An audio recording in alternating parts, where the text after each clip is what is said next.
we are talking about rain. How does rain work with the KVT 400? So how the rain works is you've got a wind sensor up here in the barn. You also have a rain sensor, and the wind sensor up here, it knows which way the wind is coming from. So you can hear, this is the south side of this barn here in Elverson, PA. If the rain's coming this way, the controller knows that these curtains are supposed to shut, and it won't worry about the ones over here on the other side. So we got to remember that rain is always very direction dependent. We don't want to close up on dairy barns if it's coming in only from the one side. You don't want to close both sides at the same time. It's only one side or the other, and the bottom curtains first. So that's important to know. Rain is very direction dependent, and the bottom curtains first, and the sensors figure this all out for you, and I'll go through the steps that it takes. So we know that the rain is very direction dependent, and I'll go through it and show you how to set it up in the controller. So every curtain has its own rain settings. So you go to curtain number 2, press curtain number 2 again, and we'll scroll through here till we get to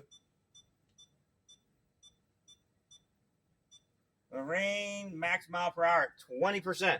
When the curtain's 20% open, the max mile per hour. And this one is set to 10 miles an hour, which is really high. Rain mile per hour at 40%. That's only 8 miles an hour. It takes less. The further open it is, the more mile per hour it takes.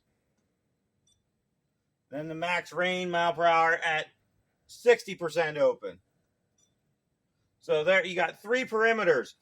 The more mile per hour it takes as the further it goes down, the more wind it takes till it closes the rest of the way. Because the way I program this unit is the harder it blows, the further closed you want it. If it's not blowing very hard, you just close partially. The idea is so that you can try to leave some ventilation in the barn. So it was those 3 settings for each curtain on the system. So you've got to go through and adjust all 3 of those. You can set it to just like a straight all to 3 miles an hour or all to 8 miles an hour, but you also can adjust it on the curve, so to speak.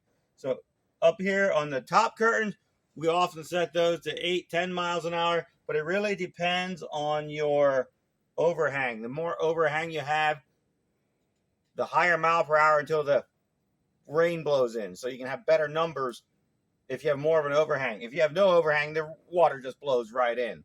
So there, now you understand the bigger your eave, the higher your mile per hour settings, and it really is dependent on how wet is okay for right inside the barn.